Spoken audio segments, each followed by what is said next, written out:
context of the Buddha's teachings, is there a particular teaching which you find significant or important, and maybe one that you feel is appropriate, needed for people these days, especially with all the teaching that you've done, and maybe a specific teaching that you find helpful that you relate and tell people? Yes, I would pinpoint my focus really since I first practiced on the practice of samasati in the Eightfold Path, which leads you to the set of instructions the Buddha gave. Yes, we call it a sutta, text-based. It was actually it was oral from the beginning. Anyway, this sati, which means mindfulness, and the text, the set of instructions is Satipatthana Vipassana. So that means the establishment of mindfulness, and the Buddha outlines how to do it. The body, the feelings, the consciousness, and mental objects, the mind itself. So it's what I've been practicing probably since I came across it in India, in Varanasi, about 40 odd years. And it's been my focus. And this is what we teach here, the Satipatthana Vipassana. Vipassana is Sati is the practice, mindfulness. Everybody now, there's been a big wave of interest in Western countries with mindfulness. And Vipassana that's the cause, that's the practice, and the effects is insight, which means Vipassana. So Satipatthana Vipassana. And there's different levels of it. And so it's become popular, and it's used mostly as a therapeutic tool. And that's good. The interest is there, but it is mostly confined as a healing tool. And the Buddha states in the text that, yes, it is for healing, especially in Kayanupassana on the body and in one's daily routine. So it can be very much taken integrated into one's daily life, for sure. And that's what's happening. It's possible. It's not just a formal practice, but so that is the teaching of the whole variety of Buddhist teachings. That and the metta, loving kindness meditation, the Brahmavaras. That nicely combines with uplifting the mind, sweetening the mind, with mudra vipassana. So that combination works. So in that sense, it's the Satipatthana being very psychological, even scientific, Surely. In terms of bringing mindful awareness to those four domains, those four areas that make up our whole being, and then also adding in the kindness and care for self and for others to sort of soften things a bit, so that we don't become too cold and clinical in our approach to the mind-body complex. Yes, John. I think too, people read a lot about, study or hear a lot about Buddhist teachings and practice, but don't implement it. For me, Buddha Dharma, teachings of the Buddha, is a practice. Practice is repeated performance to develop a skill. And what we find, say, in neuroscience, that you can get benefit, from repetition, focusing, being present, and it actually can overcome, it's both healing, but essentially, done in its depths, intensively, it's transformational. And that's what the Buddha really, the question was, what is the benefit of it? Ultimately, allowing along the way, it's healing, it's therapeutic, but when it becomes transformational, it brings ultimate realization, possible, potentially. So that's what I as a practitioner, and this centre here would eventually, I hope, be geared up so that we would support people doing that intensive, as well as people who just beginners. So we run also one-day workshops, but 10-day retreats, which is also really introductory. So the benefit has been appreciated now, and but that deeper practice, unless we have intensive long-term practice, it's unlikely that people will get in the depths that will bring real transformation. And without intensive practice, sustained practice, I somewhat doubt that we'll get teachers coming out of it, you know. So if we don't have, in the West, there's very few places where you can be supported. In fact, I know some are half so. You might do 3 months in Barre, Massachusetts, in the States. But there's very little long-term practice. You have to go now still to Myanmar or a few odd places in maybe Malaysia or Thailand to do this intensive practice. But we need teachers. I mean, I've been, not now, going back to Thailand and teaching monks there for 2-3 years. I was teaching hundreds of monks there. I don't know, they all had done a concentration-based practice, samatha. And they've lost the vipassana. You'll find in Buddhist countries, actually. The vipassana is lost. It's easier to feel good. Okay? People can pump up a concentration, induce a state, calm, pleasure, but no insight. No insights, yes, sir. And the beauty of this practice, looking and focusing on the Satipatthana, one doesn't need to be a monk 2,500 years ago to practice it. You don't even need to be a Buddhist monk or Buddhist nun to practice it. You don't even need to be a Buddhist to practice it. No, definitely not. No. Very plain, simple to see, a practical application to understand the whole mind-body dynamic and what causes stress, suffering, what reduces, relieves, and frees the mind from stress and suffering. So that's right, John. Yeah, no, you don't have to be Buddhist, and it will unfold. What I found, my own experience going back, I'd already, before I went to Burma, I had been practiced in Thailand and Sri Lanka, I got to the point, after 10 years of so-called practice, I realised I didn't know much at all. Nothing really had greatly happened. When I got to Burma, and with the teachers there, they gave me the instructions, you know, and I heard it many times before, and I thought, that's simplistic, I know that, you know. Sure, I knew about it, but had I actually implemented it, had I actually practiced? No. So then I'm stuck, you know. I was stuck there for a year. So luckily enough, with a very strong teacher who wouldn't take any pretense, I just practiced the basic technique, and it develops over time, you know. It doesn't matter how slow you are, dumb you are, you just keep going. It refines itself, you get deeper and deeper into the practice. So that's it. So I see the Buddha Dharma as a practice. If it's a religion, well, certainly it's been made into religion. Can't say that, you know, culturally. But it's a practice. That's the heart of the Buddhist meditation, is this practice of mindfulness. So in a way, through that practice, there is significant neurological or brain changes occurring that then allow the mind to see, know, be, feel, express itself in a way that's not caught into the fundamental ills of greed and anger. That identification. It's like identify with what we are. We live in the content of the mind rather than, you know, the reality. We live in our story, our autobiographical self. That's all thoughts, and people can't see outside their thinking. Yeah.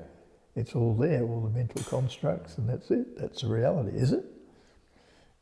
It's constructions. You know?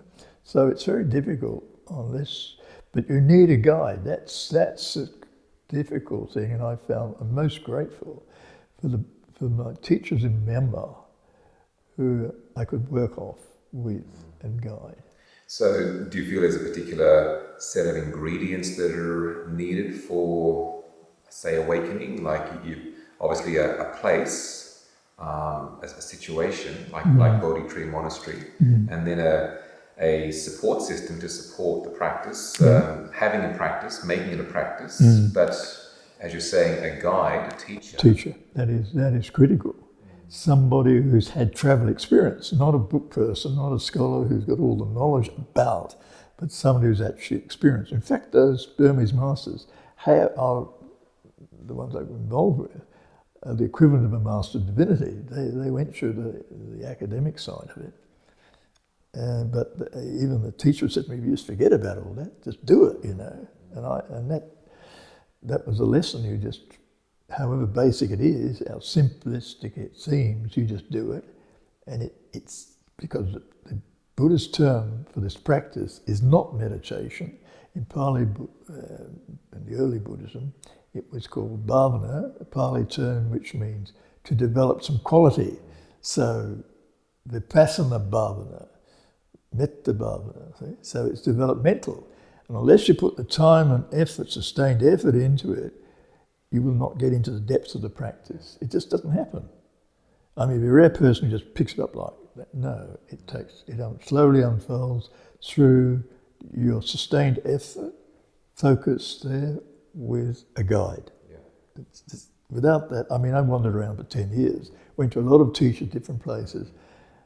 Oh, sure, I could go on about it, you know, and learnt about it, but hadn't got any insight. So having found a situation, a place, such as Bodhi Tree Monastery, and a practice that can be done, and a teacher such as yourself, what are the psychological ingredients that somebody needs to actually make it a practice, to do the practice, to make it happen? Well, it's hard to say. Most people I feel come to the practice, not excluding myself, through some traumas or, you know, stress in their lives, you know, and they're looking for healing, essentially, I think. Most people who come to just join up a meditation retreat. So if that's felt strongly, and they get some positive feedback, you know, even psychological at the beginning, then that becomes the motivation to be free from their stress. From the suffering, we can call it. Because the Buddha, you know, the Buddha said it when he was out in the forest. He picked up a handful of leaves, you know, and he said, all these trees in this forest, many thousands, many leaves, there's many different teachings, many different ways. This is what I'm teaching in my hand, I'm giving it to you. Is to be free of suffering. Yeah. That's all that's needed. That is, you know, and rest follows. And I feel that you know, that especially in Theravada Buddhism, the early Buddhism, as it was presented in the West, it was an emphasis on being all suffering. Sure, but I think the Buddhist message was saying, yes, the fact of suffering, it's there. The cause, people don't take much notice. It's the hankering in the mind, you know, and that's biological too, you know, of course. But it can end. How? This is the Eightfold Path, the meditation skills, and so he's saying suffering is unnecessary if you can be free of it. So, and that's what that's the basic Buddhist teaching, you know. Do you feel that people have the commitment and the patience? Yeah, that's a hard thing. They need to develop that, start the practice, and in the practice develop the patience, develop the commitment to the engaged right effort to make it happen. To sustain your effort, you know, in spite of all the difficulties. There's a story in the text of before the Buddha was enlightened.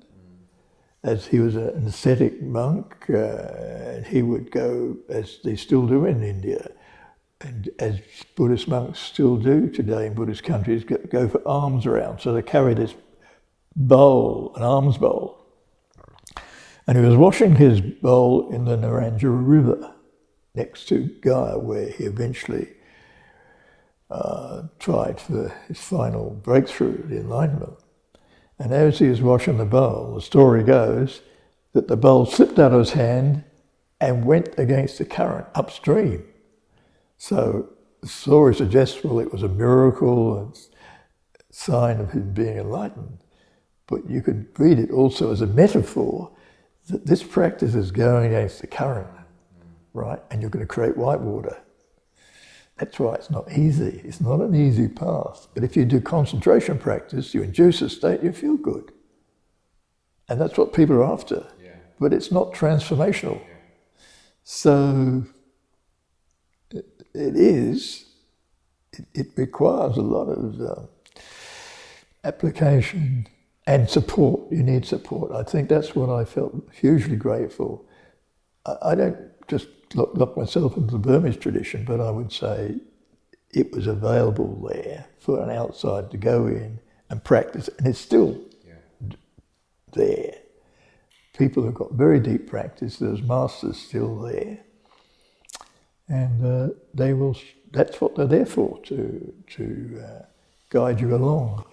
Is there a particular book that you'd recommend that may be written by or transcribed talks by a particular teacher, Burmese master that you'd recommend? There's so much literature there. What have you found really helpful? Well, I first studied the Dhammapada. That was the verse of the Buddha, and there's a lot about the Vipassana in there, you know, if you read between the lines. But, there's classics on there's The Heart of Buddhist Meditation, Nyanaponika Thera. He was a German monk. More Western-orientated teachers who actually connected with Mahasi Sayadaw too. But also there's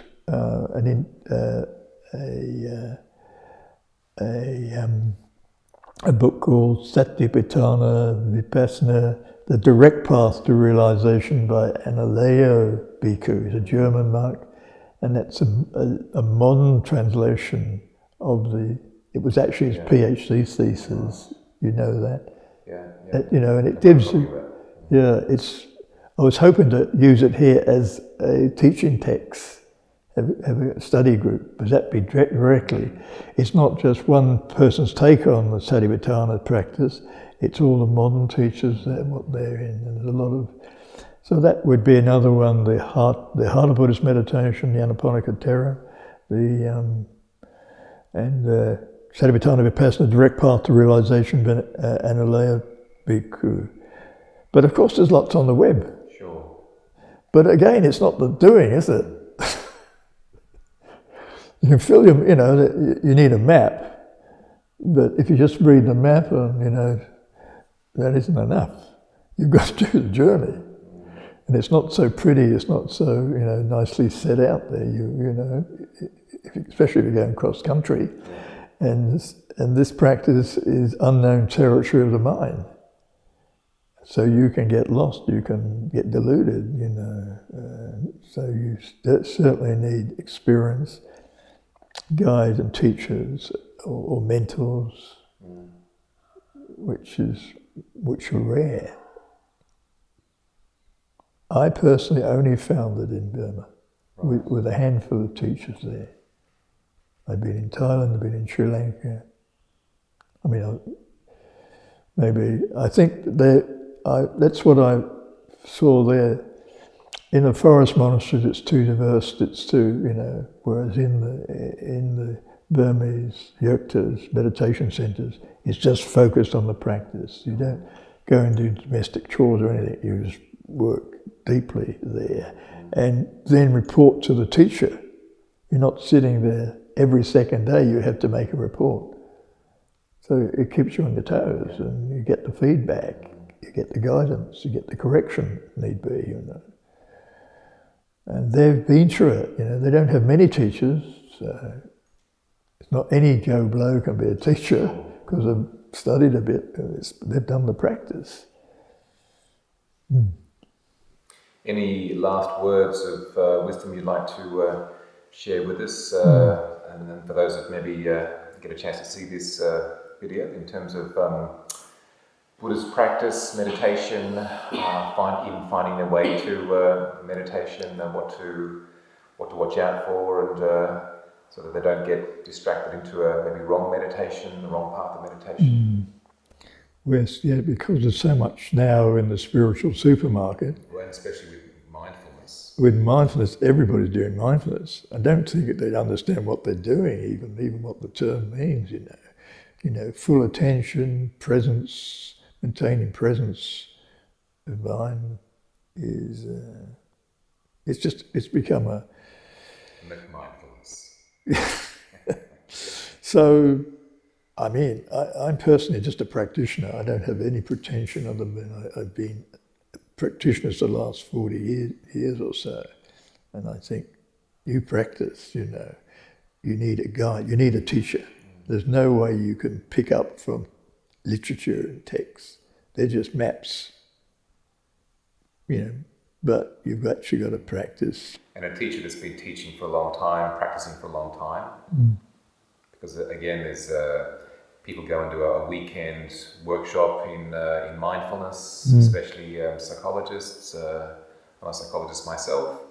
And whilst I've been practicing meditation for nearly 40 years as well, but there's so many psychologists that go into a weekend workshop in mindfulness, then they're teaching mindfulness, and often maybe not from their own real experience, and maybe even getting people confused in the process. Yes, and it can be risky to do that with people who, if a teacher doesn't understand what can come through and how to handle that person, you know. It's not. You definitely got to have a experienced, qualified person who's had the travel experience. There's nothing. It's experiential knowledge. It's not second-hand book knowledge or, you know, superficial. Doing some short-term retreat is experiential knowledge, and that's why it's not even in Buddhist countries. Only. It was revived by Mahasi Sayadaw after the war, Second World War. It was pretty much lost. It was always easier to go and induce a concentrated state, bringing calm and peace, but that's not the practice by itself. So it's very difficult to put that across to people. Well, it sounds like you're saying that what's really required in the context of what the Buddha taught, what the Buddha was pointing at in terms of the possibility of Nibbana and the path to that, it's through wisdom and insight that develops wisdom, not just some calm, but the wisdom that frees the mind from stress and confusion, that then brings the peace and the ease, that contentment that we're looking for. But it's also a purification of mind. In the instruction of Satipatthana Sutta, the first sentence is, you know, this is for the purification of beings. So it clears the mind out, brings clarity, and all the traumas and emotions. You know, I mean, you know. So it is a purification. Yeah. And that's not easy, but it's rewarding, and what else would you do? You know, once you got into it deep enough, you can't do anything else.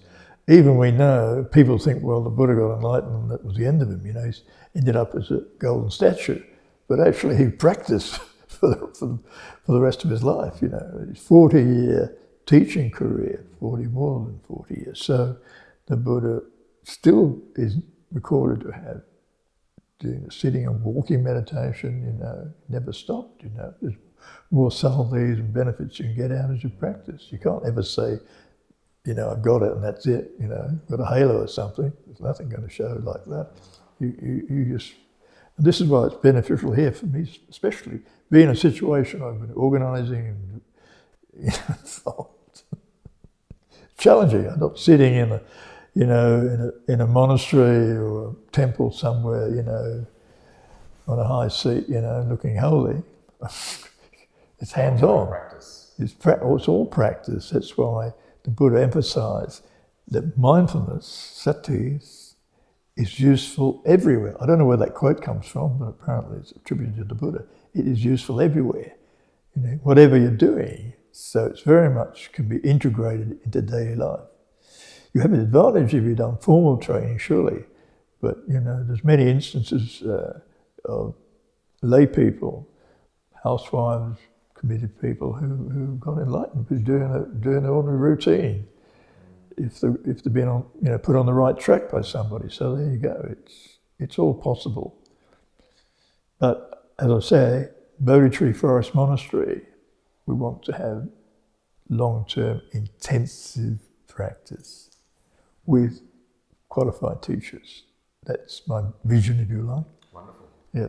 So Venerable Pannyavaro, thank you very much for your time and care and attention in sharing with us today. And hopefully your vision of Bodhi Tree Monastery is fulfilled and becomes a wonderful refuge for many people to come and spend time at, practice meditation, satipatthana, and realise full clarity, freedom.